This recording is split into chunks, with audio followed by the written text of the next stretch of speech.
Decía que en la segunda lectura encontramos a Pablo hablando a la comunidad de Corinto acerca de la generosidad, ¿no? Y Pablo está preparando una colecta de toda la iglesia o de varias comunidades en favor de la comunidad de Jerusalén. Y al hablarlo lo hace con términos muy fuertes, ¿no? Les dice, la abundancia de ustedes debe suplir la escasez de los demás, para que nadie pase necesidad. No se trata de que ellos vivan en la abundancia a costa de ustedes, sino más bien de que a nadie le falte nada. Estos términos que pueden resultar muy fuertes no son ideología ni política, sino más bien es evangelio puro, porque el evangelio se trata precisamente no solo de amar a Dios, sino de amar también a los demás. Y entonces Pablo organiza esta colecta y esta no tiene que ver solamente con una cuestión económica, sino más bien con algo mucho más profundo. Para Pablo esa colecta es como un gesto, un signo de comunión entre los cristianos de las diferentes comunidades.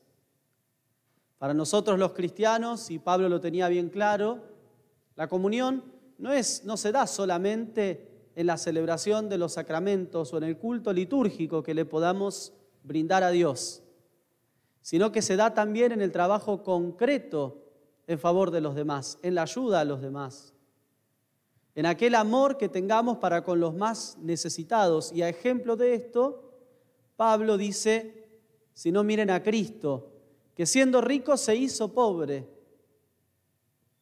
Y entonces, si tenemos un Dios que siendo el más grande se hizo el más pequeño, siendo rico se hizo pobre, pudiendo tener de todo, decidió nacer en una familia humilde, sencilla, saber lo que es pasar necesidades para solidarizarse y unirse con aquellas personas que las pasan también, nosotros no podemos desear menos que vivir en esa misma pobreza que Jesús nos ha enseñado. Y la pobreza significa estar liberado de todo, estar libre de todo lo que nos ata, de todas aquellas cosas que no son Dios, para poder estar al completo servicio de Él y de los demás. En el Evangelio de hoy, Jesús tiene una actitud que brota del, podríamos decir, desprendimiento o desinterés por sí mismo para favorecer a los demás. La semana pasada habíamos visto que al atardecer de un día, finalizando un día de mucho trabajo para Jesús, de mucho estar con gente, de mucho sanar a enfermos, Jesús tiene que ayudar a los discípulos que se estaban hundiendo en el mar, controlando la gran tormenta que se había desatado. No creo que haya descansado demasiado.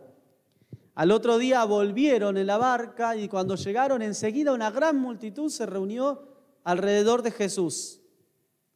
Y Jesús no se puso a refunfuñar diciendo, déjenme en paz, déjenme en paz. No se cansaron todavía de todo lo que ya me cansaron ayer con todo lo que me hicieron hacer y ahora encima otra. No, sino que Jesús se quedó, dice, en la barca cerquita para poder enseñar. Y en eso se encuentra con este hombre, el jefe de la sinagoga, que viene a presentarle hacerle un pedido bastante dramático, por así decirlo. Su hija se estaba muriendo. Una situación terrible, un sufrimiento inmenso para él.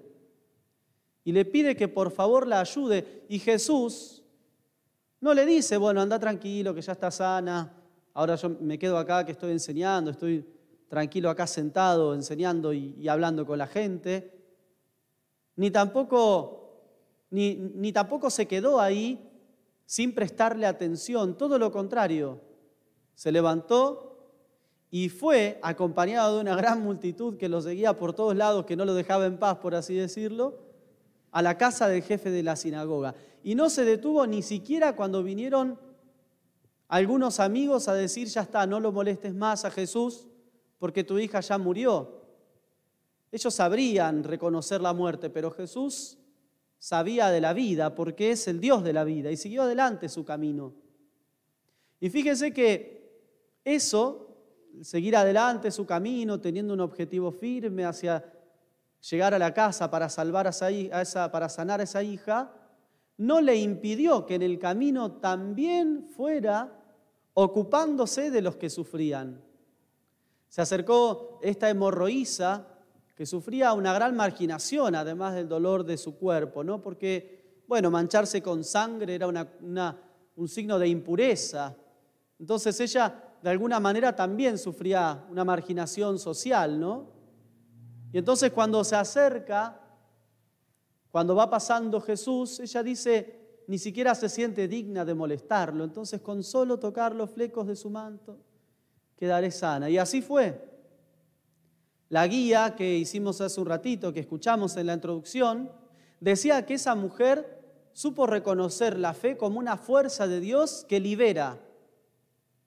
Y esa mujer entonces tiene algo muy grande para enseñarnos a nosotros.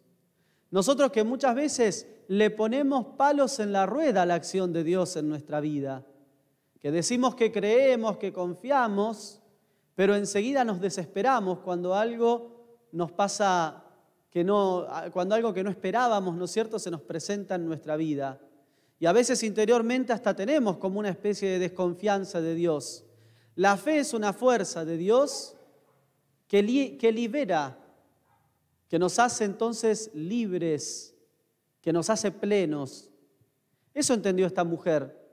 Y al tocar a Jesús, no solo quedó sana ella, sino que Jesús, fíjense ustedes, ¿no? Muchos lo apretaban, pero él se dio cuenta que una persona lo tocó con fe.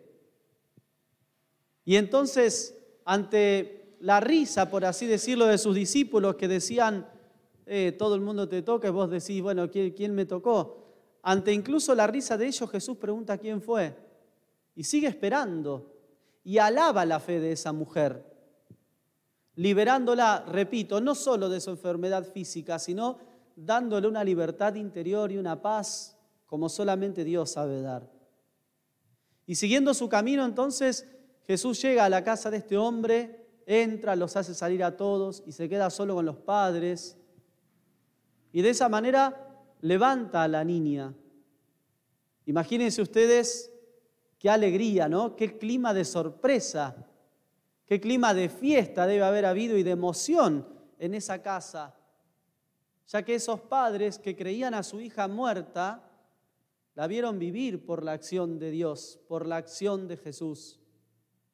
Y en medio de ese clima de fiesta, esas personas tendrían ganas solamente, valga la redundancia, de festejar. Y Jesús se da cuenta de un detalle y le dice a esos padres, denle de comer a la niña. Esto muestra verdaderamente una preocupación concreta de parte de Jesús hacia los que sufren. A Jesús no le resultan indiferentes nuestras necesidades, ni las espirituales ni las materiales. Siempre que necesitemos, siempre que estemos pasando un momento de dificultad, Jesús está allí, ocupándose concretamente de darnos fuerzas para salir adelante y de sentirnos acompañados por Él en nuestra vida. Hasta el último detalle Jesús tuvo para con esa niña, para con esa familia. Ahora bien, nosotros que estamos escuchando esta palabra de Dios, que la meditamos y la reflexionamos, estamos llamados también a vivir de la misma manera. Llamados a vivir no solamente preocupados de alabar a Dios en la oración y en los sacramentos, sino ocupados concretamente de la necesidad de los demás, dignificando a aquellos con los que estamos en contacto, porque Jesús hizo eso con esta mujer, la dignificó, le devolvió, su dignidad. Y también nosotros entonces, cristianos, debemos sentirnos comprometidos a ayudar en sus necesidades a aquellos que sufren, a preocuparnos por toda la persona y no solamente por un aspecto que puede ser importante, pero no el único en la vida de los demás.